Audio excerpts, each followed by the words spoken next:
नमस्कार दोस्तों, GK study with Rakesh में आपका हार्दिक स्वागत है। दोस्तों, हम पढ़ रहे थे। दोस्तों, हमने देखा था कि भारत पर अरबी आक्रमण। इसके बाद में आज हम देखेंगे कि महमूद गजनवी का आक्रमण। तो हेडिंग डालिए दोस्तों, महमूद गजनवी का आक्रमण, यानी आज हेडिंग डाल दीजिए भारत पर तुर्क आक्रमण।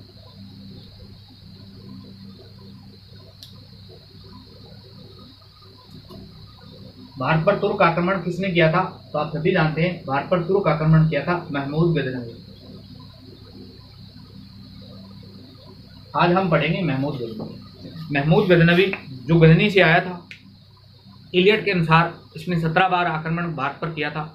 इसका कुछ इतिहासकार मानते हैं कि इसका उद्देश्य सिर्फ धन को लूटना था, जबकि मोहम्मद जफर के अनुसार इनका उद्देश्य था कि जिहाद करना, यानी इस्लाम धर्म का प्रचार करना इनका उद्देश्य था। अब देखेंगे दोस्तों कि इनके 17 आक्रमण कहाँ कहाँ हुए और कौन कौन से प्रमुख आक्रमण थे। इसके दरबार में बहुत लोगों को संरक्षण प्रदान था और सबसे बड़े इतिहासकार जिन्होंने तहकीक हिंद लिखी है, अल बरूनी, जिन्हें 11वीं सदी का, जिनकी किताब को, यानी भारत की खोज है, जिनकी किताब को 11वीं सदी का दर्पण कहा जाता है, उनका भी अच्छा विवरण देखेंगे हम। तो दोस्तों, स्टार्ट करता हूँ मैं वीडियो। आप भी अच्छे से नोट्स बनाइए और कंप्लीट अपनी स्टडी को दीजिए। तो महमूद गजनवी, तो दोस्तों सबसे पहली बात, गजनवी एक तुर्क था। गजनवी कहां से आया था, यानी कहां से संबंधित था? तो ये गजनी से था। थोड़ी सा बैकग्राउंड गजनी का देख लेते हैं। गजनी पर 2 वंशों ने शासन किया है। कौन कौन से? तो एक का नाम है गजनी वंश और दूसरे वंश का नाम है यामिनी वंश। गजनी वंश का संस्थापक कौन था? तो आप सभी जानते हैं, गजनी वंश का संस्थापक था अल्पगीन।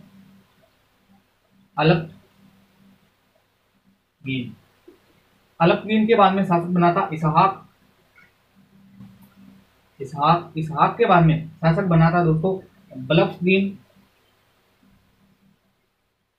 बलक्सगीन के बाद में शासक बना था यहाँ का पिराई। तो ये इसके, यानी गजनी वंश के 4 शासक थे: अल्पगीन, इसहाक, बलक्सगीन और पिराई। यामिनी वंश का संस्थापक था, उसका नाम था सुबुक्तगीन। सुबुक्तगीन अल्पगीन का दामाद भी था। इसके बाद में एक बीच में इस्माइल खान शासक बनता है, लेकिन इतना महत्वपूर्ण नहीं है। और इसके बाद में शासक बना था महमूद गजनवी।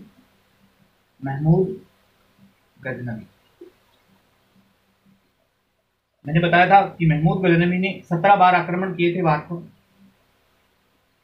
और ये किसके अनुसार है? तो ध्यान रखना दोस्तों, इलियट के अनुसार। जबकि मोहम्मद जफर साहब कहते हैं कि इनके आक्रमण का उद्देश्य जिहाद।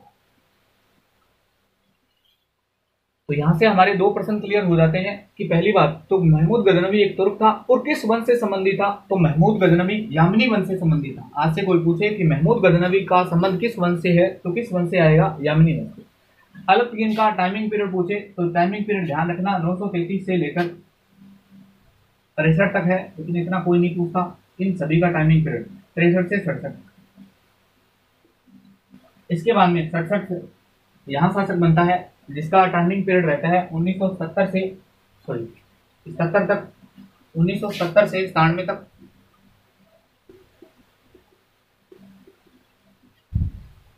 इसके बाद में इसका टाइमिंग पीरियड रहता है 1997 से 1123। 970 से 1023। ये ध्यान रखना, हमारा सबसे मेन पर्सनालिटी है महमूद गजनवी।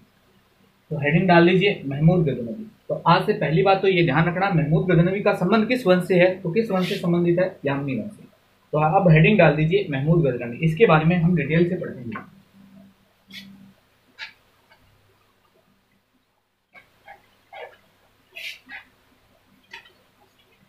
महमूद गजनवी के पिता का नाम क्या था? पहली बात, इनके पिता का नाम था सुबुक्तगीन। इनकी माता का, कौन थी इनकी माता? इनकी माता का नाम तो नहीं मिलता, लेकिन जाबुलिस्तान के धनी व्यापारी की पुत्री थी। जाबुलिस्तान के धनी व्यापारी की पुत्री थी।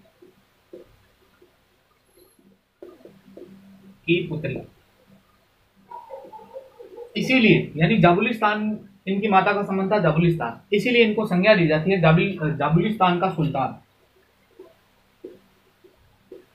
जाबुलिस्तान का सुल्तान महमूद गजनवी को कहा जाता है। नेक्स्ट आपसे पूछा जा सकता है कि यह किस वंश से संबंधित था, तो ध्यान रखना दोस्तों, यह किस वंश से संबंधित है, तो यामिनी वंश से संबंधित है। नेक्स्ट आपसे ये पूछा जा सकता है कि इनका कार्यकाल क्या है, तो कार्यकाल मैंने ऑलरेडी बता दिया है, कार्यकाल था 997 AD से 1030 AD। इसके बाद में इसकी पूछी जाती है दोस्तों उपाधियां, सबसे ज्यादा महत्वपूर्ण है उपाधि।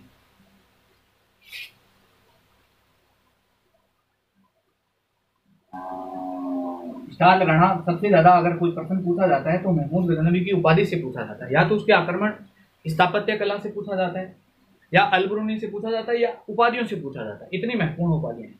इसे कहा जाता है सुल्तान ए आजम। पहली उपाधि है सुल्तान ए आजम।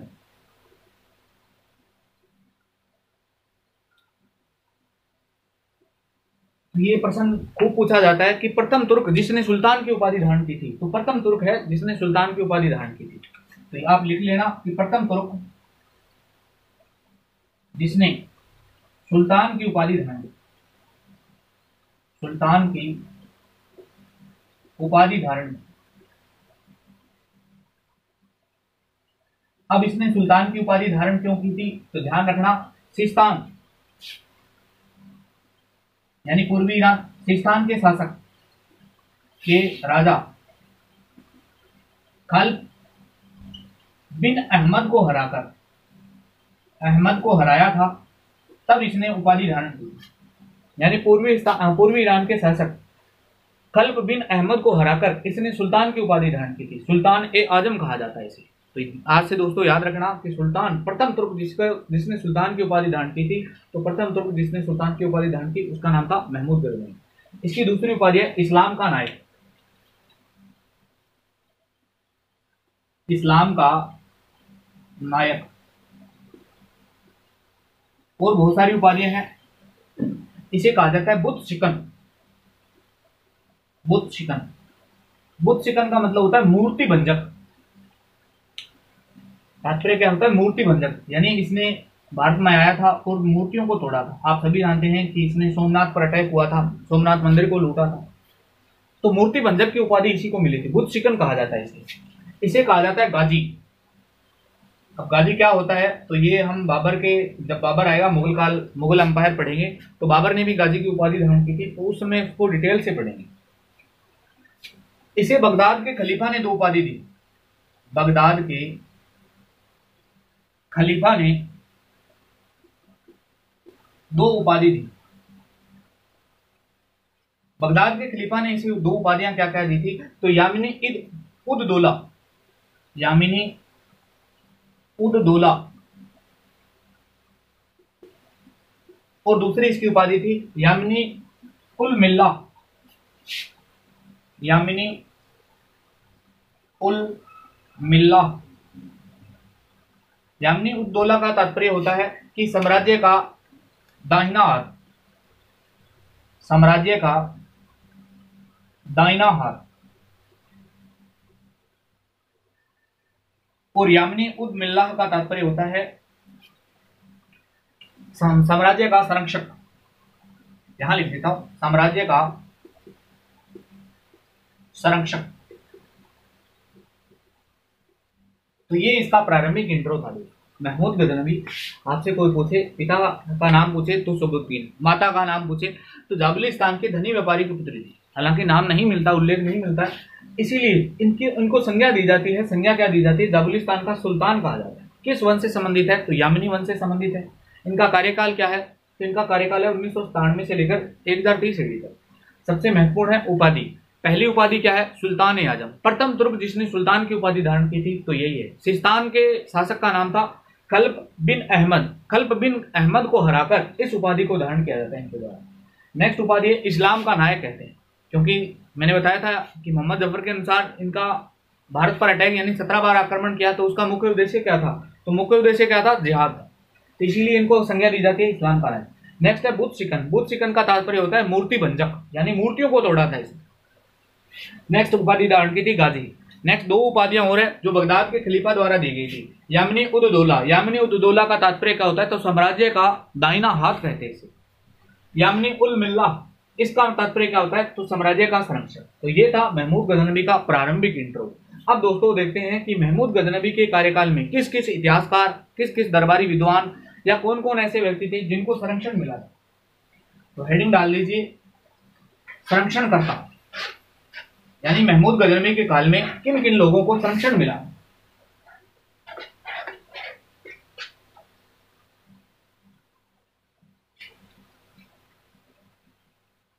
संरक्षण करता, तो एक एक को उठाते हैं। सबसे पहला जिसका नाम है अबू नस्र। अबू नस्र, आपने अबू नस्र नाम सुना हो नहीं सुना हो, लेकिन इसका ये नाम जरूर सुना होगा, उतबी। इनके दरबार में था उतबी। उतबी नामक इतिहासकार था। तो पहली बात आप यही ध्यान रखेंगे कि ये दरबारी इतिहासकार था। दरबारी इतिहासकार।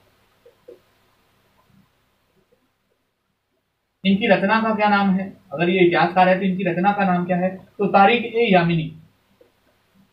तारीख ए यामिनी इनकी रचना है, यानी यामिनी वंश का इतिहास इन्होंने लिखा है। तारीख ए यामिनी यानी यामिनी वंश का इतिहास। और एक और रचना है इनकी, दूसरी की रचना का नाम है कातिबुल ए यामिनी। कातिबुल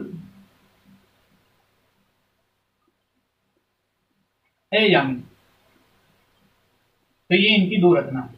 आज से कोई मैच करने को भी आए कि अबू नस्र या उतबी की कौन कौन सी रचना है, तो पहली रचना है तारीख ए यामिनी यानी यामिनी वंश का इतिहास। दूसरी है कातिबुल ए यामिनी, ये दरबारी इतिहासकार था। अगर प्रश्न पूछा जाए कि महमूद गजनवी के दरबार में दरबारी इतिहासकार कौन था, उतबी था या अबू नस्र, इसी का ही नाम है।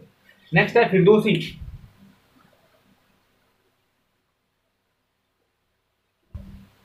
आप सभी जानते हैं कि फिरदौसी की रचना थी शाहनामा। इसे संज्ञा दी जाती है, इसे फारस का होमर कहते हैं। इसकी उपाधि है फारस का होमर। पहली बात तो यही ध्यान रखें। इनकी रचना क्या है, इनकी रचना का नाम है शाहनामा। शाहवंश के इतिहास पर लिखी है, यानी शाहवंश कहाँ था, तो ईरान में था। तो इनकी रचना है शाहनामा। शाहनामा यानी उस पर लिखी थी। और ये ऐसा इतिहासकार है फिरदौसी जो कभी भारत आया ही नहीं। तो नेक्स्ट इतिहासकार, यानी ये भारत कभी नहीं आया था, ये ईरान के शाह वंश पर लिखी हुई शाहनामा है। नेक्स्ट दरबारी इतिहासकार था। एक इनकी और जानकारी दे देता हूं। अब अब्यास नामा एक दरबारी विद्वान था, एक कवि था। यानी महमूद गजनवी ये जब किताब लिख रहे थे तो महमूद गजनवी ने इनको कहा था कि आप किताब यानी रचना जब पूरी हो जाएगी तो मैं 60,000 अशरफियां, सोने की अशरफियां दूंगा। लेकिन अब्यास नामक कवि के कहने पर इन्हें स्वर्ण की जगह चांदी की अशरफियां भेंट की गई थी, इसलिए नाराज हो गया था फिरदौसी। तो ये लिख सकते हैं अयास नामक कवि। अयास नामक कवि के कहने पर, कवि के कहने पर, यानी फिरदौसी का ये विरोधी था, इसको 60,000 स्वर्ण मुद्राएं की जगह, स्वर्ण मुद्राओं की जगह 60,000 चांदी की मुद्राएं दी गई। चांदी की मुद्राएं दी गई। कहानी है, बस कोई नहीं पूछेगा। बस आप तो ये ध्यान रखना कि ईरान के वंश पर कौन सी रचना है, तो शाहनामा है। और किसने लिखी है, तो फिरदौसी की। महमूद गजनवी का कौन इतिहासकार था जो कभी भारत नहीं आया था, तो फिरदौसी था। इसके बाद में अबुल फजल।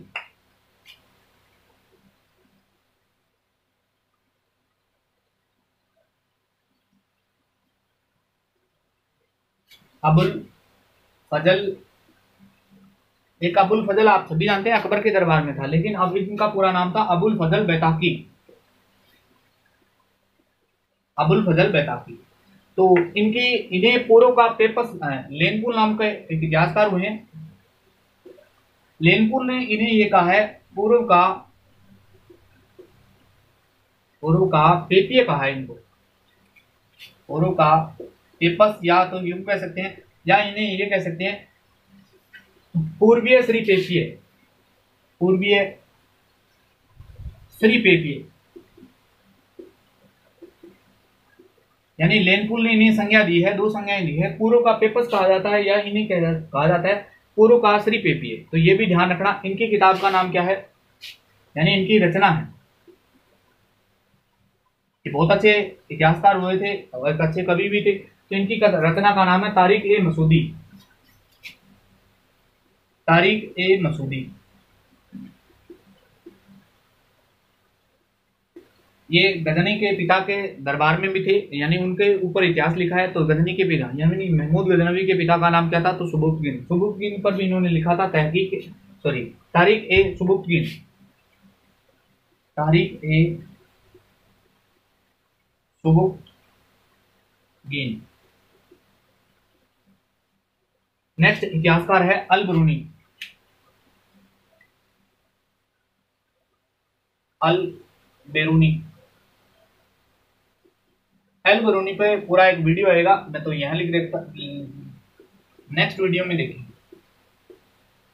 यानी अल बरूनी एक ऐसा इतिहासकार हुआ था जिसने जिसकी किताब, जिसके तारीख हिंद या भारतीय खोज है, इसके 80 अध्याय थे। 80 अध्यायों को यह कहा जाता है कि 11वीं सदी के इतिहास का दर्पण था। तो इसमें पूरे भारत की समकालीन जो भी चर्चाएं थी, भारतीय इतिहास में क्या हो रहा था, कैसी राजनीति थी, कैसी अर्थव्यवस्था थी, कैसी यहाँ की स्थापत्य कला थी। जबकि इस अल बरूनी ने तो ये लिखा है कि भारत के मंदिर हैं जो आकर्षण है, यानी आक्रमणकारियों के आकर्षण के केंद्र है, इसलिए ये भारत की यानी मंदिरों की बुराई भी करता है। तो ये पूरा वीडियो आएगा इस पे, तो हम वो नेक्स्ट वीडियो में बात करेंगे। तो अभी मैंने 4 इतिहासकार बताए, यानी अबू नस्र, यानी 4 संरक्षण लोगों को, 4 दरबारी इतिहासकार या लोग कवि, इनको संरक्षण प्रदान हुआ। अबू नस्र या उत्बी, ये दरबारी इतिहासकार था। इनकी रचना है तारीख ए यामनी या कातिबुल ए यामिनी। नेक्स्ट है फिरदौसी, फिरदौसी की उपाधि क्या है, तो फारस का हुमा। इनकी कौन सी रचना है, तो शाहनामा इनकी रचना है। नेक्स्ट है अबुल फजल बैताकी, ध्यान रखना अबुल फजल अकबर के दरबार में लिखा, लेकिन इनका नाम पूरा है अबुल फजल बैताकी। इन्हें लैनपुल ने कहा है पूर्व का पेपस या पूर्वीय श्री पेपिये कहा जाता है। इनकी रचना क्या है, तो तारीख ए मसूदी, या इनकी रचना है दूसरी तारीख ए सुबुक्तगीन।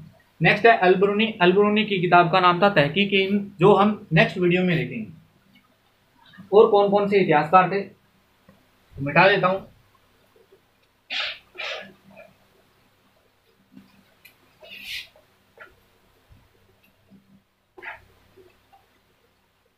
इनके बाद में अहमद ख्वाजा, अहमद ख्वाजा, अहमद ख्वाजा वजीर था, यानी इनके दरबार में वजीर था। एक मुख्य पर्सनैलिटी है, आपसे पूछा जा सकता है कि महमूद गजनवी के दरबार में कौन वजीर था, तो अहमद ख्वाजा नामक व्यक्ति था। नेक्स्ट है अंसुरी, अंसुरी नामक विद्वान था। ये एक विद्वान व्यक्ति है, विद्वान भी है और कवि भी है। उल्लेख ये मिलता है कि 3 बार इसका मुंह है ना मोतियों से भर दिया था गजनी ने, मुंह मोतियों से भरा, यानी इतनी अच्छी कविताएं करता था कि महमूद गजनवी एक बार प्रसन्न होता है, 3 बार प्रसन्न होता है और उसके मुंह में मोती मोती डाल देता है। नेक्स्ट है तुसी, तुसी ये खुरासान विद्वान था भाई, खुरासानी विद्वान, खुरासानी विद्वान। उसके बाद में एक दरबारी इतिहासकार है जिनका दार्शनिक व्यक्ति है फराबी।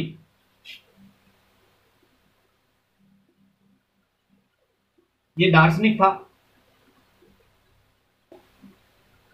यानी महमूद गजनवी इससे दर्शन शास्त्र की चर्चा करता था।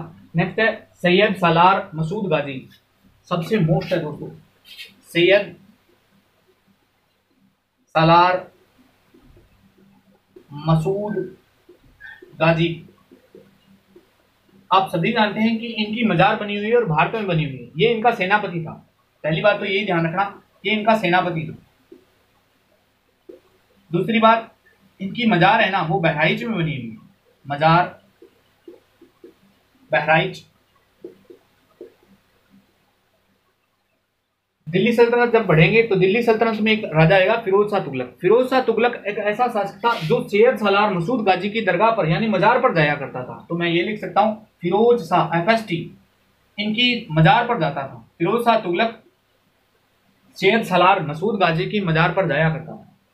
इनके अलावा इनके दरबार में दो और विद्वान थे, दो और लोगों को संरक्षण प्रदान था। तो ध्यान रखना, एक का नाम था तिलक, एक का नाम था सेवंद राय। दोनों पे दोस्तों स्टार लगाना प्रश्न पूछा जा सकता है क्योंकि महत्वपूर्ण है। ये हिंदू सेनापति थे, इनकी विशेषता ये है कि ये हिंदू सेनापति थे।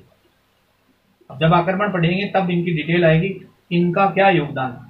फिलहाल ये ध्यान रखना कि महमूद गजनवी के दरबार में हिंदू सेनापतियों के नाम क्या थे, तो तिलक और सेवंद राय। तो ये इनके दरबार में इतने विद्वान थे या इतने लोगों को संरक्षण प्रदान था। तो एक एक देखना आराम से, इनसे खूब प्रश्न पूछा जाता है। नेक्स्ट हम बात करते हैं इसके स्थापत्य और संरचना।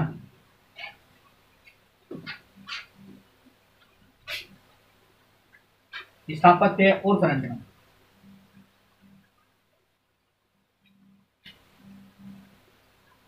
स्थापत्य और संरचना बस छोटा सा टॉपिक है, यहीं देख लीजिए। स्थापत्य संरचना में एक निगार खाना बोलो या इसे यूं कह सकते हैं चित्र वीथिका यानी एक प्रकार का चित्रालय, चित्रशाला कह सकते हैं आप इसे।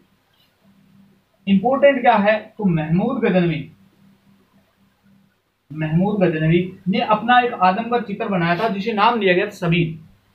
महमूद गजनवी ने समय का चित्र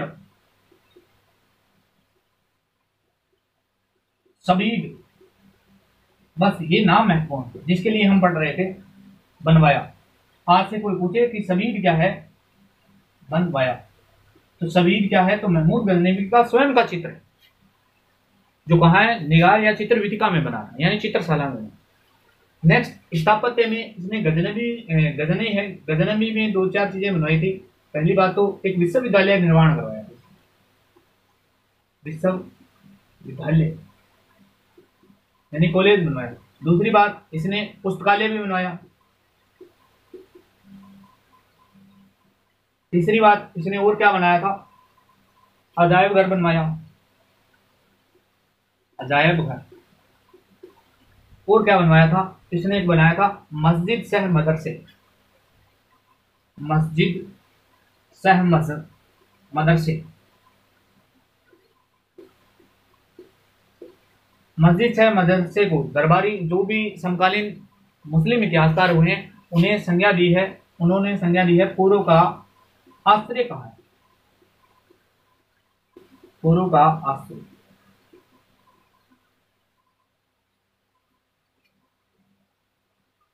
एक इसने बांध बनवाया था, नगार नदी है दोस्तों,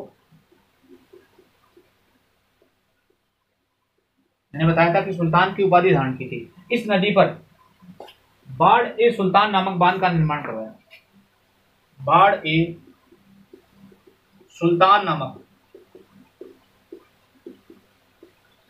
बांध का निर्माण करवाया। तो ये इसकी स्थापत्य यानी छोटा सा टॉपिक था, स्थापत्य एवं संरचना। स्थापत्य एवं संरचना इसका कोई महत्वपूर्ण नहीं है, इसका सबसे ज्यादा महत्वपूर्ण है राजनीतिक यानी पॉलिटिकल। जो 17 अटैक होते हैं कहाँ कहाँ होते हैं वो सबसे आप सभी जानते हैं कि जो सबसे ज्यादा महत्वपूर्ण अटैक था वो सोमनाथ मंदिर का।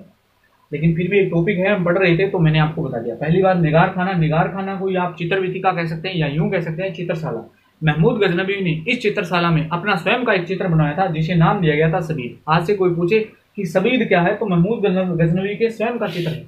नेक्स्ट, इसने गजनी में 4 चीजें बनाई थी, विश्वविद्यालय का निर्माण करवाया, पुस्तकालय का निर्माण करवाया, अजायब घर का निर्माण करवाया और मस्जिद सह मदरसे का निर्माण करवाया। मस्जिद सह मदरसे को समकालीन मुस्लिम इतिहासकारों ने पूर्व का आश्रय की संज्ञा दी जाती है। एक नगार नदी है, नगार नदी पर बाढ़ ए सुल्तान नामक बांध का निर्माण करवाया जाता है।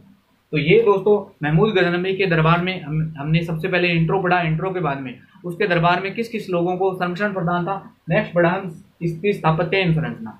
अब देखेंगे दोस्तों नेक्स्ट वीडियो लेक्चर में कि हम इसका आक्रमण का उद्देश्य क्या था, किसके अनुसार, यानी मुख्य उद्देश्य तो इसका धन को ही लूटना था, लेकिन अलग अलग इतिहासकारों ने अलग अलग संज्ञा दी है, तो वो भी हम देख लेंगे। इसके बाद में इसने सबसे पहले हिंदूशाही वंश पर अटैक किया था। इसके बाद में लगातार 17 बार भारत पर आक्रमण किए और 17 जगह किए, 17 मान लो, लेकिन अलग अलग जगह हुए। तो 17 अटैक कहाँ कहाँ हुए और कौन कौन सा महत्वपूर्ण है, तो वो हम देखेंगे दोस्तों नेक्स्ट वीडियो में। तब तक बने रहिए, धन्यवाद दोस्तों।